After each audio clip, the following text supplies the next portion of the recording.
All right. Hello, everyone. This is Damon Udacek. I'm going to go ahead and get started on the program here. I will tell you from the very beginning, the information is changing on a daily basis.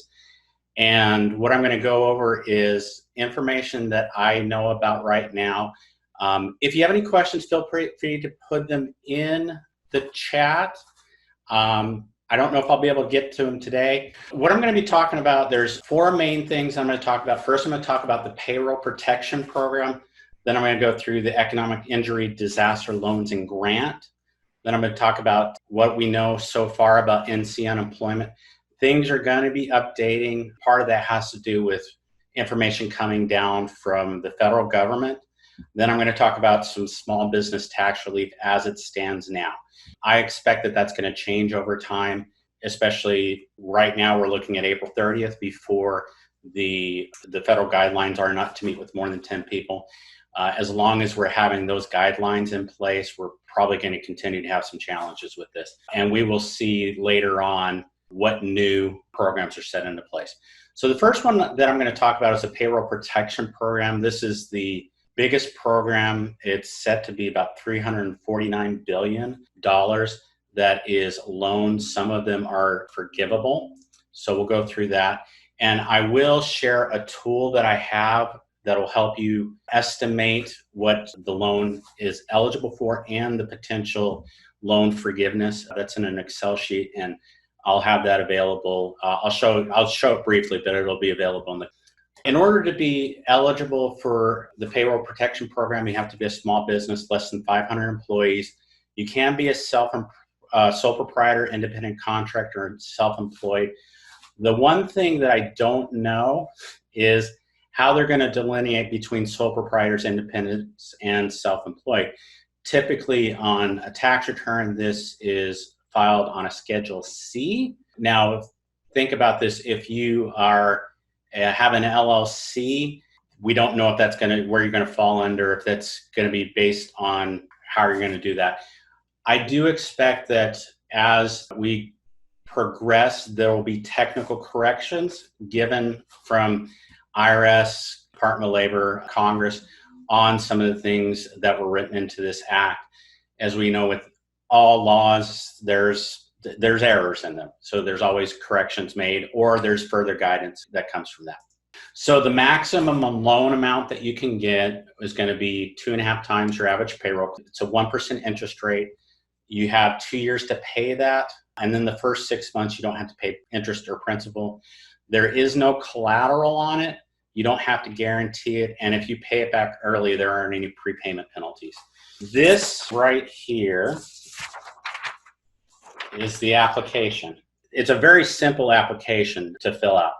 With the payroll protection, it's really designed to keep employers paying their employees. And if you're an employer, these are the eligible expenses that would qualify you for the forgivable portion. And then for sole proprietors, I'm just going to say sole proprietors for all three of these going forward because I don't want to trip over my tongue. But it's going to be your wages. Another way to look at that is when you're doing your Schedule C, your net earnings would be the amount after your expenses from your 1099 income in that case. If you have any employees that make more than $100,000, you cannot include that in determining the amount of the loans. And then also payroll and income taxes. Now the income taxes portion here, I was not able to determine if that is allocable to the employees per portion or the employer's portion at this point. So that's going to be a question that I know is going to come up, and as I get guidance on that. So I'm going to write that down as a potential question. And then if you have employees that are residing outside of the U.S., that's not includable. And then sick leave wages would not be includable as well. This is where we get to the loan forgiveness part. Once your loan is originated, they're going to be looking at the money that you spend from that date of origination to 2 months after that, or 8 weeks. Any of the expenses that will qualify are listed right here. I'm not going to read those off because you can read those. Let's say that you fired employees in the last couple of weeks. If you rehire them before the end of June, then you will be considered, it's not going to reduce the qualifying expenses there. And so this is really the information that you're going to need. Like I said, it's a 2-page application, and the second page is really you certifying information related to the loans. These are the certifications here. Basically, you have to be in business on the 15th. You have to be experiencing some uncertainty, and you're saying that you're going to use it for each of the expenses. The lenders are going to require your documents, so you're going to have to provide those. And then if you have anything more than 25% of non-payroll costs, that's not going to be forgivable. When we're looking at the payroll cost, these are the ones that we're going to be looking at for our payroll cost. So you can see here the information that's needed is really not that much. Probably the most time-intensive part is going to be getting the loan documents that your lender is requiring for you. And so far, what I've seen that being is your payroll tax documents. I do not believe that there is any set standard. All of these loans have to be administered or originated through an SBA lender. Most of the banks that you're banking with right now will be that. I did receive an email from my bank, and they told me they're not accepting any loans applications from anyone outside of their current customer base.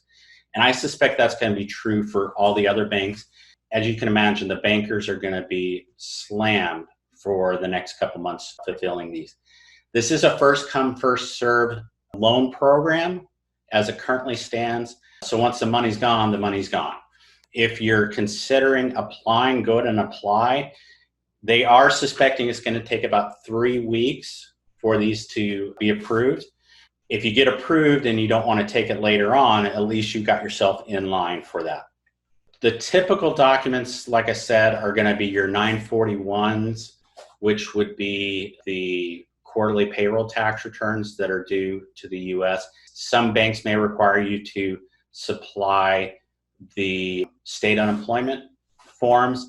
If you have been paying retirement benefits, such as 401ks or SEPs or simple IRAs, they're going to probably want to see documentation that you made those payments, because those are part of the payroll costs.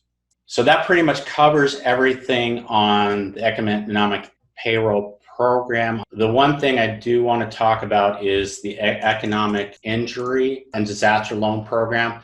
This is you're going to go to the SBA's website, and all of the links and resources I'll put in the description. I'll also have links in the comments about where you can go to get the applications. This application, it changed really pretty dramatically over the last couple of weeks. They had problems with the website crashing. The application was a lot more complicated than it is now. You can get $10,000 funding, and they say that you'll get that within 3 days. You will need to provide your bank account and routing information when you apply for this. And based on the information this is the U.S. Senate Committee on Small Business and Entrepreneurship, they said that the advances does not need to be paid under any circumstances. If you are applying for a payroll protection program, this will get rolled up into that loan, should you take that loan. And these are the uses that you can use that for. You do have to be in business on the end of January, and these will be available till the end of this year. If you've not applied for this yet, I did the application, I think on Tuesday or Wednesday for that. It took about 5 minutes to do. The information they're asking for is right here. So you've got to know your gross revenues, and then you've got to know cost of goods. If you are a business that has cost of goods, your contact information and your establishment date. My recommendation would be that you go ahead and get this information before you go in.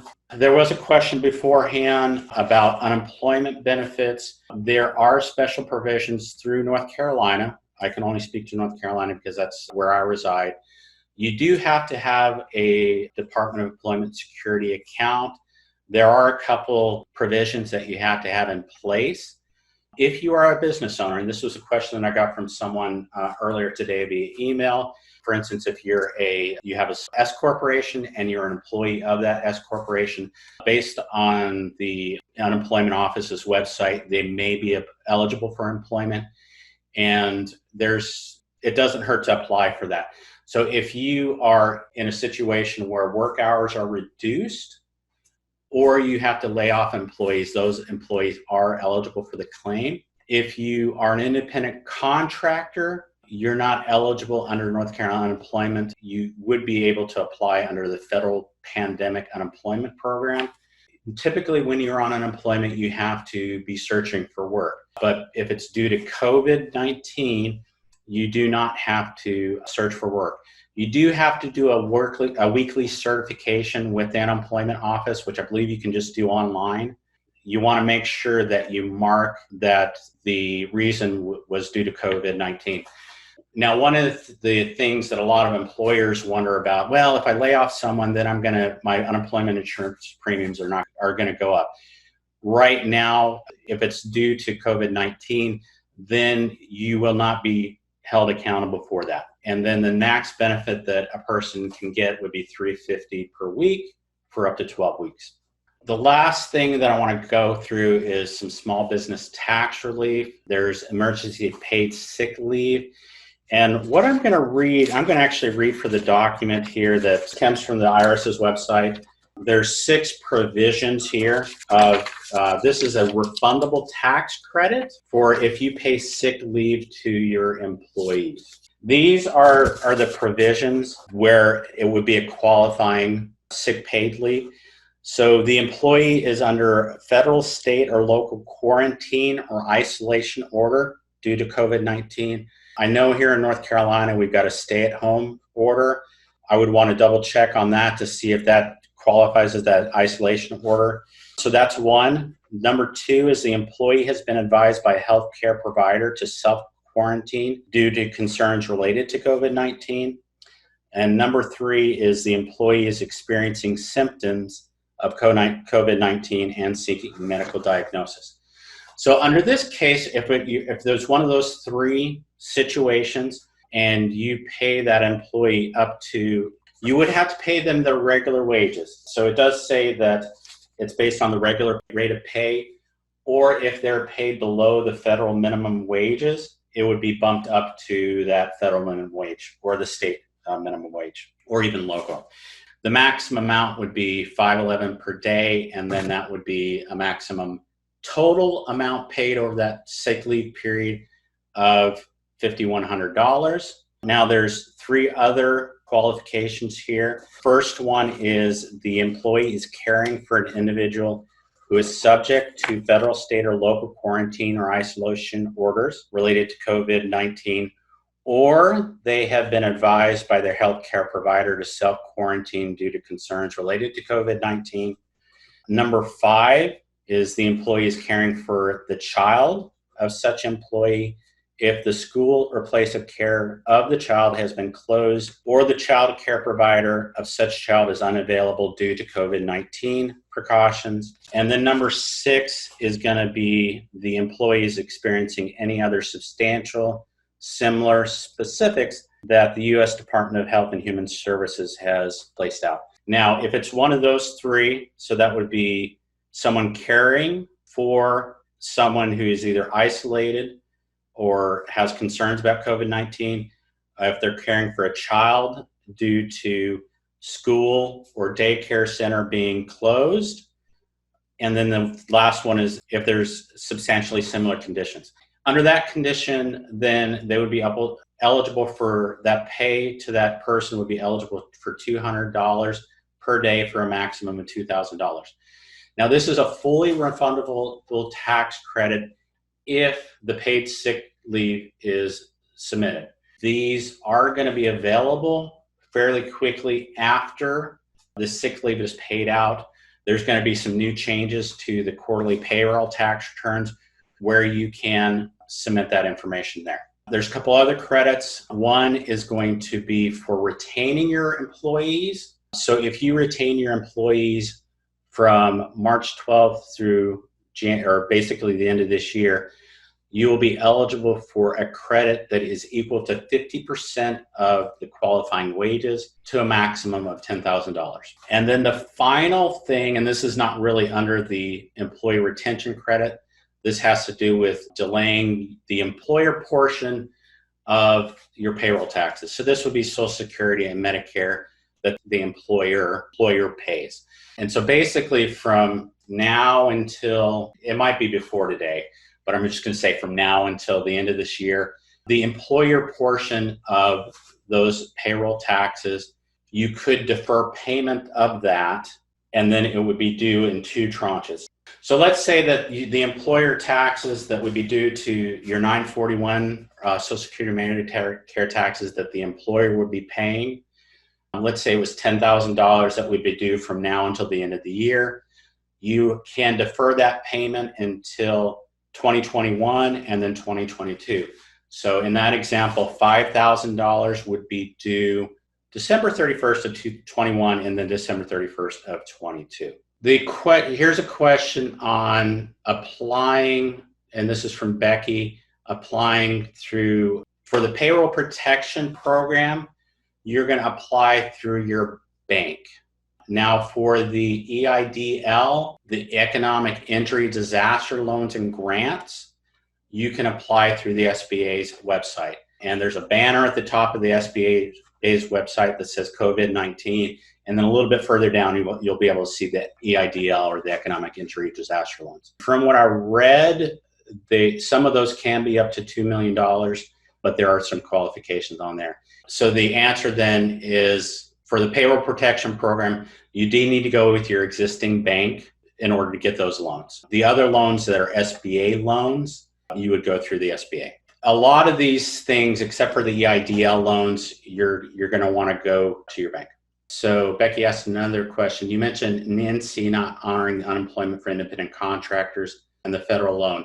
However, that's a great question, Becky. I will look that up further. NC information I've gotten was from the NC website. So that'll be a question that I'll look up there. So the question here is, I applied for the 10,000 EIDL loan, but it looks like I can only do one. The way the EIDL loans are set up right now, you can only apply once. And the same thing is for the PPP, or the Payroll Protection Program. This year, you can only apply for one loan. With the EIDL loan, my understanding is that when you go to apply for the PPP loan, you will be rolling that EIDL loan into the PPP. If you got that $10,000 cash advance, that would be included in the PPP loan. For the tool that I wanted to share here is one I've got to help to calculate your 2.5 things. And it's also going to help you with figuring out the loan forgiveness portion. This was a worksheet that one of my fellow CPAs put together. It's a CPA down in Florida. His name is Joey, and I'll provide a link to where you can download this. So this basically is going to help you figure out the amount that you're eligible for, and then you're going to get the forgiveness amount here. I will have a video on how to fill this out as well. The one thing you're going to have to determine as well is your full-time equivalent employees. That's a technical term that basically means an employee that worked 2,080 years is full-time, or 40 hours times however many, I think 50 weeks is what that works out to, or 52 weeks. And so here is a calculator that will help you figure out what those full-time equivalents were. And then when we're looking at the provisions of the benchmarks, we've got here, this is going to be an example, or this is going to explain the rehire situation. But we're going to be looking at payroll period. So I believe the first period is going to be the first quarter of 19 that they're going to look at. And that's going to be, they're going to compare 2019, that quarter, with 2020. I'm going to close out. I hope this was helpful for you. I will get the resources available. There'll be links to the resources a little bit later today. They'll be put into the comments for this event. Feel free to reach out to me if you have questions further about this. I would say, though, that most likely your banker is going to be the best resource for the payroll protection loan. As far as the EID loans, those are pretty easy to go through. I will have links to both the EID loan and also the PPP loan application. Hope you have a great day, and I will talk to you soon.